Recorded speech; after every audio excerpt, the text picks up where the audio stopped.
Welcome to Business Talk, presented in collaboration with the University of Rio Grande and the Ohio State University South Centers, from the heart of southeastern Ohio at the University of Rio Grande TV studio.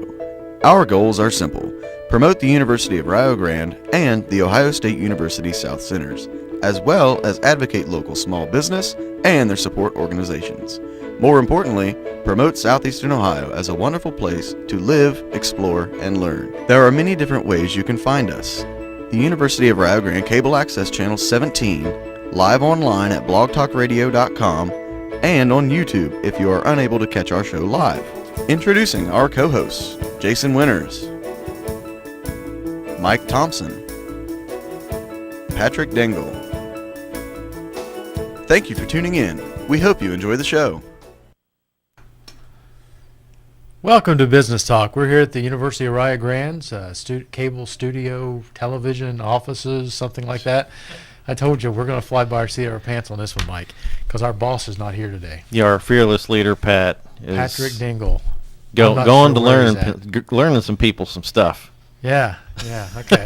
He's teaching other people how to podcast today. Is that what he's doing? Yes. And he forgot about us. He's at the home branch of The Ohio State University. Oh, he's in Columbus. Yep.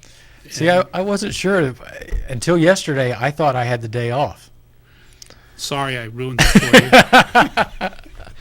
Oh, but welcome to Business Talk. You know, Mike and I are here. We have a very special guest with us today, Kingsley Meyer. Kingsley is the director of the campus networking and computing here on campus. He takes care of all of our technical computer issues. If we have a problem, we call Kingsley or we call Alan or we call Mike in his department, and they take care of us. And today we're going to talk about some of the things that are going on campus with as far as technology and some different things. But Kingsley, it's been a while since you've been on the show, so why don't you tell our listeners a little bit about yourself to get started? Well, I don't feel like I'm a special guest. I feel like I'm, one of the community and part of the family here. I've been with Rio Grande since 1988, so one of those elders on campus, and we built the campus network from scratch and have been taking care of it through its different evolutions and generations ever since.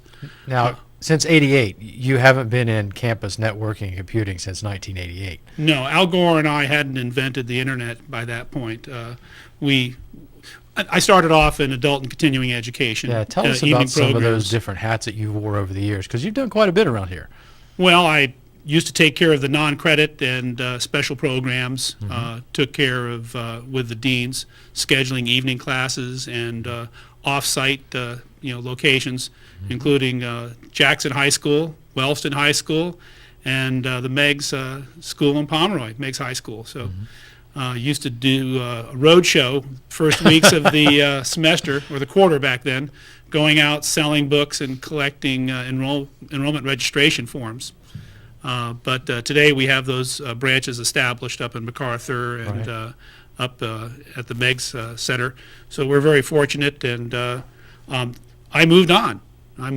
There was an opportunity for the Davis Library to make a connection to the Ohio Lake Library System, the State of Ohio network, and that's really where it all began. They needed someone to go attend a meeting, and Dr. Herm Kobe, the Secretary-Treasurer of the Community College, saw that I had brought my Apple IIe to campus, and I was doing work, and I made the mistake of clearing a paper jam down the hall on somebody's dot matrix, and they voted me the one most available to go to this meeting. And it's been... So you know about them computer things? that printer thing, it keeps us from typing it over and over and over again. Yeah. So we don't have to carbon stuff? If anybody remembers carbon paper. Well, I remember that quite well. I don't want to remind Kingsley where I was in 1988, because that'll make him feel just as good as he really feels. I got here in 88 also. But oh, both of you were here in 88? Yeah. Hired the same year.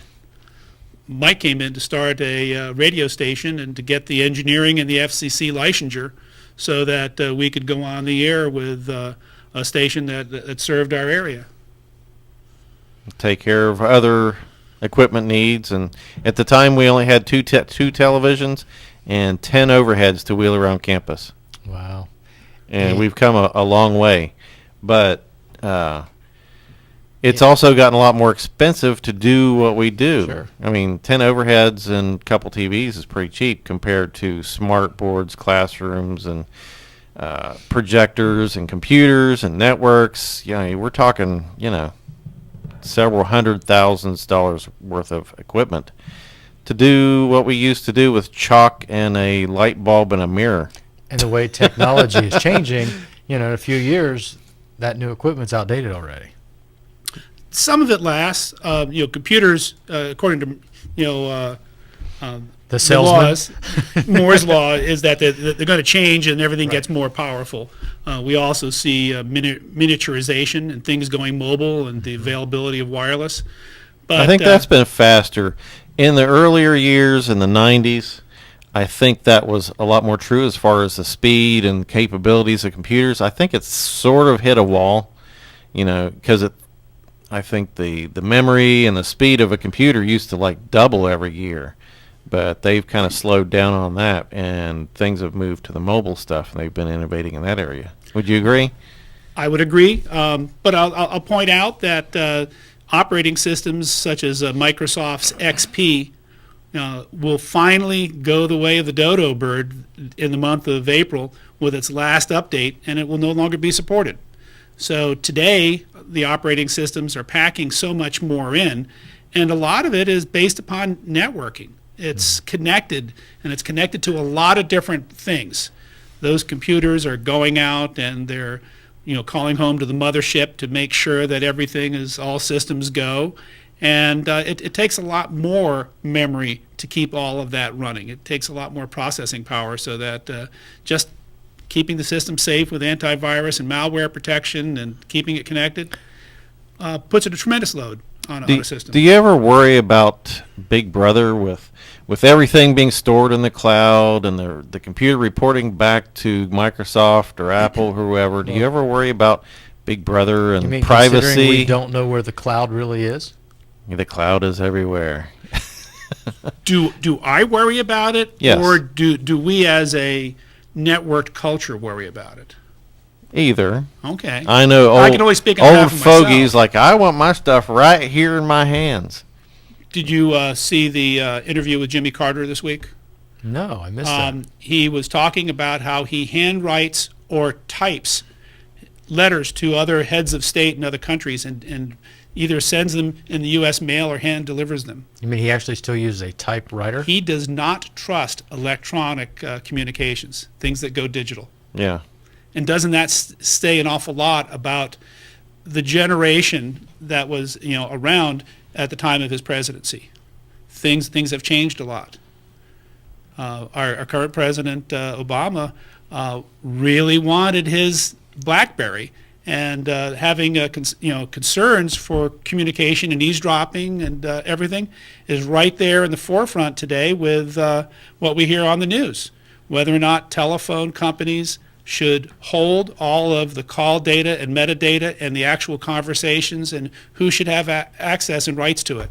It's a scary time. Yeah. Am I concerned? I love my stuff. I love my my cloud storage, and I like knowing that it's not on my computer in case it gets lost or broken or something. But knowing that that information is not necessarily mine, it's on their systems.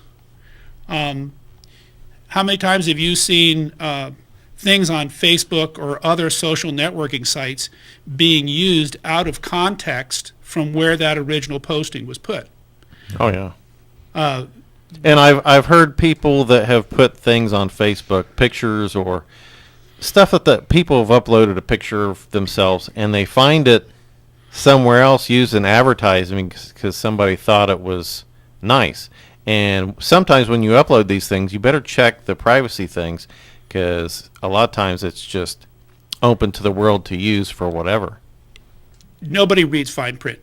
End user license agreements are just there for the legal protection of that business so that they have access to your information for marketing and advertising, because that's what drives their businesses and makes the value of their business. Facebook recently bought the mobile application WhatsApp. Do you know the cost? Yeah, it was outrageous. $45 billion grief. if I'm close on that.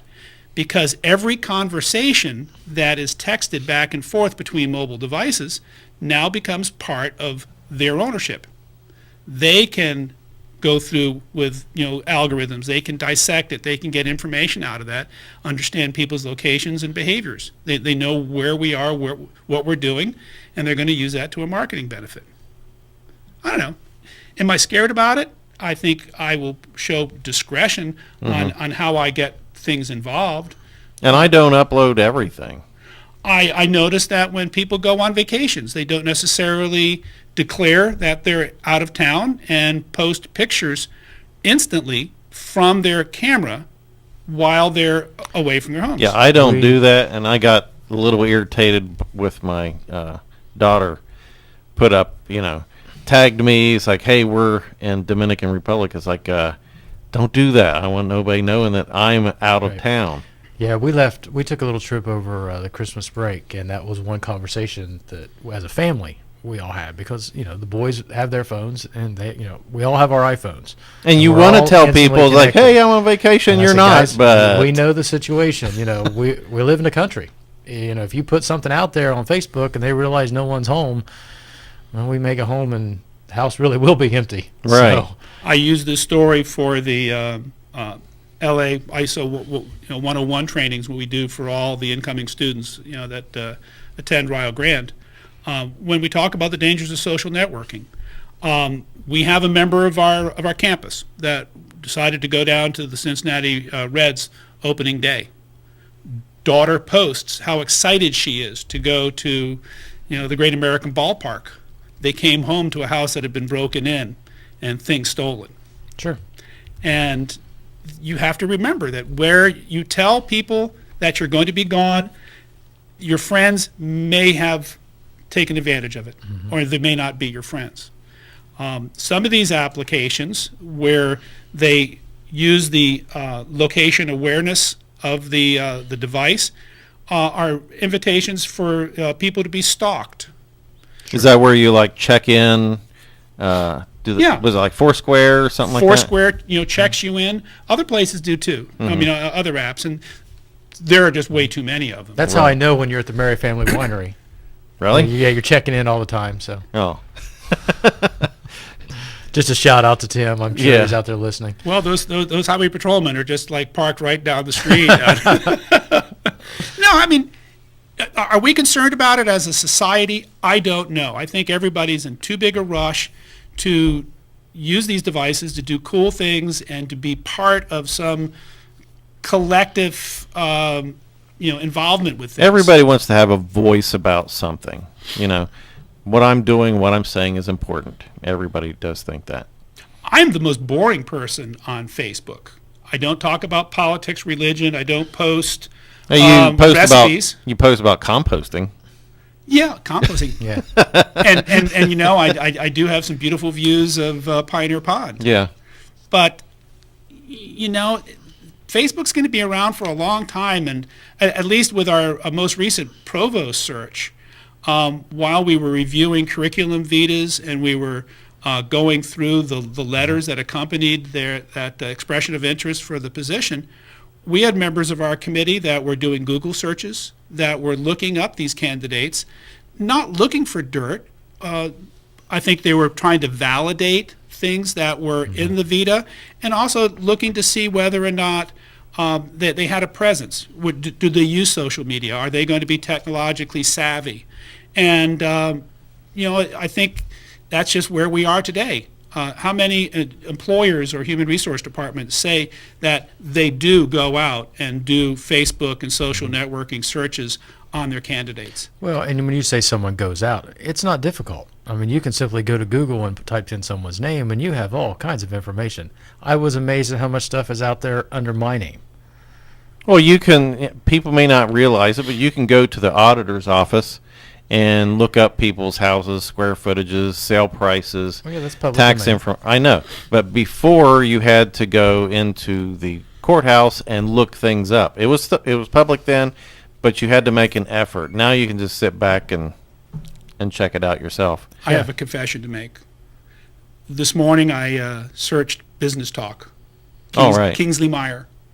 And there the YouTube, hits. The previous one or previous two. things. I'm wearing the same fleece top that I wore the last time I was on. I'm going, boy, am I boring. Need to get out more. Okay, so does that cover, you had a bullet point about internet and personal safety. Does that cover that, or was there something else you wanted to add to that? The points I wanted to make today? Right. I think we've hit on a lot of those. Recently we were asked, what are some of the key words for doing searches where one could find out about information about being safe, and the term cyber was one of the ones that were offered. Cyber war, cyber terrorism. I think that's a little bit beyond, the individual. Hopefully. but cyber crime definitely is part of it. It's amazing how many times we see computers that come in for service, and they have all of these little apps and toolbars and search helpers and browser helpers, because as you go to a website, the tendency is for Java and these other things in your system to automatically download and execute things. Show me the picture, go out and get whatever's in this little box. And sometimes those are malicious. Yeah, I got an EXE in my mail. I think I should click on that. Oh, yeah, we see those too. Those are phishing scams and stuff. And I actually get one a day or more. And when our friends on campus say, "Oh, I got this," I'm really concerned. Should I open it? Just like, bogus, please delete. Yet it happens to our community every day, and typically with the size of our population, there will be at least one person that will click on it. If my general rule is, if I didn't ask for it, I'm not clicking on it. It just says, "Hey, your computer has a virus." Like, yeah, right. You're not getting me, so get rid of it. Can't give you, consistent rules of thumb, but delete it if it's not, something that you intended to receive or the person. Yeah. But personal safety and being safe on the internet, sure. I think there are scams out there everywhere, and now that we're in tax season, the news is ripe with people that have been calling on the phone, trying to scam people into giving them their debit card and a PIN number so that they can go off and do something like that. I get real scared when I have seen a person that may be a CPA that's doing tax work for customers, and if their computers get infected, all I can think about is that tax preparation software that has not only that person's income, their bank routing numbers, social security numbers, and addresses. That's the person I don't want to have going out with an infected computer. That's scary. That's the personally identifiable information that can be used by cyber criminals. Right. So there was another point you wanted to make on broadband updates, cable TV, monopolies, internet, net neutrality, all that type of stuff. Have you ever had a driveway moment, as they talk about it on NPR, where you're going somewhere and you have this story and you get to the driveway and it's still going and you don't want to turn off the car? Mm-hmm. I had that going to a physical therapy appointment, and it was on Fresh Air, and there was a woman that was on there, Susan Crawford, that had a book called Captive Audience, and she was describing how a lot of our internet and broadband is delivered today by cable TV companies. In specific, she was talking about Comcast and how Comcast had started as a small company in Philadelphia and other regional areas that had bought sports franchises. And that's what cable content providers did. But Comcast has grown now to be just this huge monopoly almost of cable TV and internet provision. They bought and was approved with FCC sanctions, or not sanctions, but approval, NBC Universal. So not only did they own the delivery mechanism, but they also owned the content. This got me going, and all of a sudden I had to go inside. So as soon as I got back, I went to Kindle, I downloaded the book, I nailed it, And the very final chapters start talking about how the other companies, the Coxes, the Charters, need to be on the lookout because Comcast will grow. The next morning, the news talked about Time Warner being merged with Comcast. And for us here in the village of Rio Grande and in other communities in our four-county area, we're in Time Warner country. Time Warner provides us the community access for this station as well as our internet. We have Time Warner in all of our residence halls. If the current trend goes with seeing companies increasing pricing up to maybe 7% a year, that's a significant impact on the university's budget. So, go out and take a look. Today there was it the 21st, there was a FCC hearing where they were looking at AT&T and Verizon wanting to have the same provisions for throwing out net neutrality so they could charge Netflix a higher rate for internet connectivity because people now with Verizon phones that do streaming media, AT&T phones or AT&T DSL connections, they're wanting DSL. I mean, they're wanting Netflix movies. And that's a tremendous impact on those providers because they're hauling a lot of Netflix traffic. So they want to add an extra cost on to Netflix. So explain net neutrality to people that are not familiar with that term. Like me. Back in '88, when Al Gore and I were inventing the internet, it was a science network. It was a concept of a self-healing, always on type of network. If one bridge was broken, you could always go around on the other bridge. But it would be totally neutral in how it handled traffic. Sort of like our roads. It doesn't matter who's on the road. Our roads without state highway patrols and without speed limits. And weight limits on bridges. True. Yeah. That's another good example. Yeah. So it's an anything goes situation. So traffic goes from point A to point B. Free flow of information. If you're responsible for handling that road, and the heavy duty trucks are pounding on it, Netflix. Exactly. Right. That's it. Then you're going to have a lot more maintenance and upkeep. You're going to have costs involved in providing that transportation access. And if you go through New Jersey, you might have a bottleneck on a bridge or two. Wow. Is that what we're saying? That could happen. We get data backed up on a bridge. And to be honest, that is what Comcast was accused of when they started to restrict Netflix.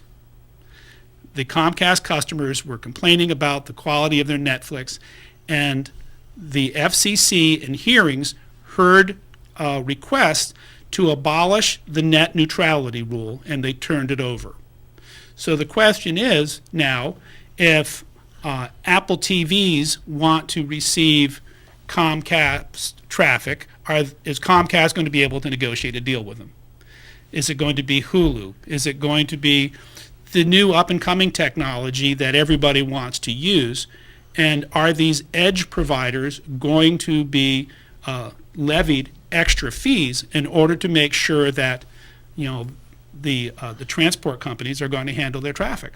So why would net neutrality be important to me? What's it matter?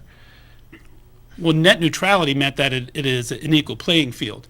And if you want your podcast of business talk to get equal treatment across the internet, or that the people that operate the big backhauls can't discriminate against somebody and have to handle all traffic the same, then that was the spirit of net neutrality. So there was no, because I can afford more, I can get more, anyone can get what they want to see, and there's no, there's no poor. It was everybody for themselves. Right. Everybody's treated equally. It was a neutral situation as far as the network. That's not necessarily the case today. And I think it's going to be a dicey world. And you put in this some of this information.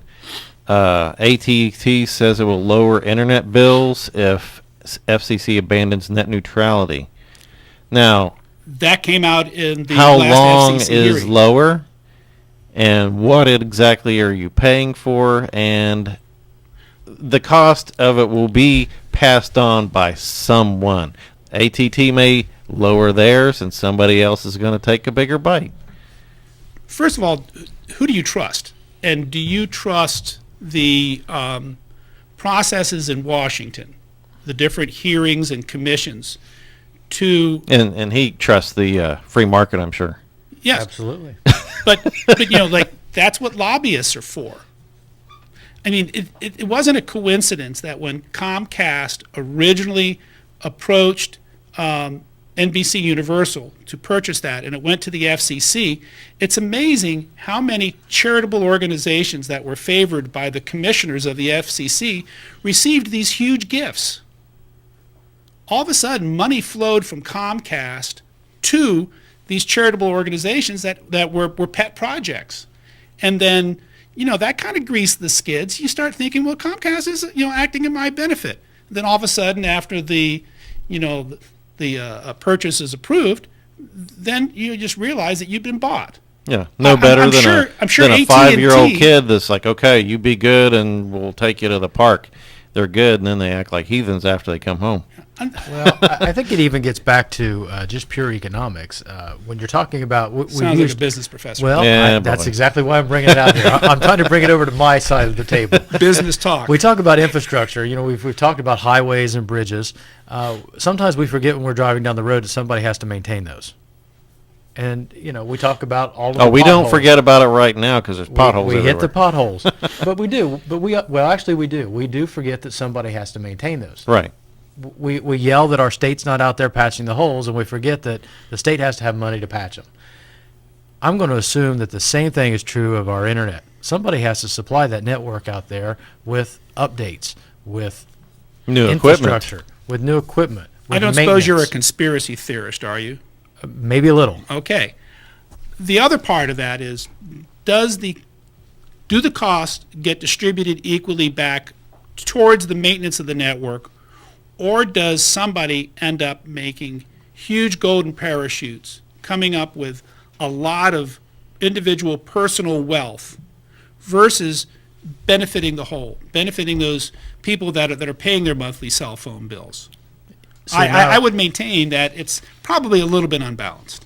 So we're talking about our road structure in the same situation.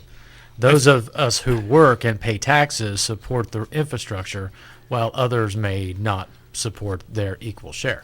Let me see how I'll get out of this. I would say that roads and certain other public utilities are watched a little bit more closely. The public utilities commissions, have a very tough job. But when it comes into these big national things, I'm not sure that there is a level playing field. The consumerist has a most or the worst worst companies in America type of bracket, so that you get to vote just like we're playing March Madness. It's communications company, cable companies. They're at the top of the list. They seem to be winning every If you every get game. into the neutrality where everybody has free access to put whatever they want to out there, how do you divvy up the expenses? I know. I'm going back to a typewriter and handwritten letters. Okay, Jimmy, it's been nice talking to you. And Jimmy was shortly after Nixon, who had some snooping issues too. So maybe he has good reason. That's true. Well, on that note, I think we're going to end business talk today. I'm honored that you guys would allow me to come in and just chat with you today. It's kind of nice to be able to have a conversation about things like this. And we'll have to have you back because there's a couple more things that we have not covered. So do you already know your blank dates, or do I just have to wear this No, fleece you- pullover and take my You're chances? you're our last minute contact when somebody cancels on us or Our it's last all over. resort. Hey, Kingsley, come across campus. Yeah. Well, you have been listening to Business Talk here at the University of Rio Grande with Jason Winters, and my other half is not here today. That Patrick Dengel. You calling Pat your other half now? Well, That's a little close. okay. of business talk. You're right. No, my wife might be upset with that. wouldn't Yeah. she? Yeah. At least it's not your better half. Well, no. Yeah. I'm not touching this one. Okay. I'm Jason. I'm Mike. And I'm Kingsley. Have a Thanks good for afternoon. watching. Bye-bye.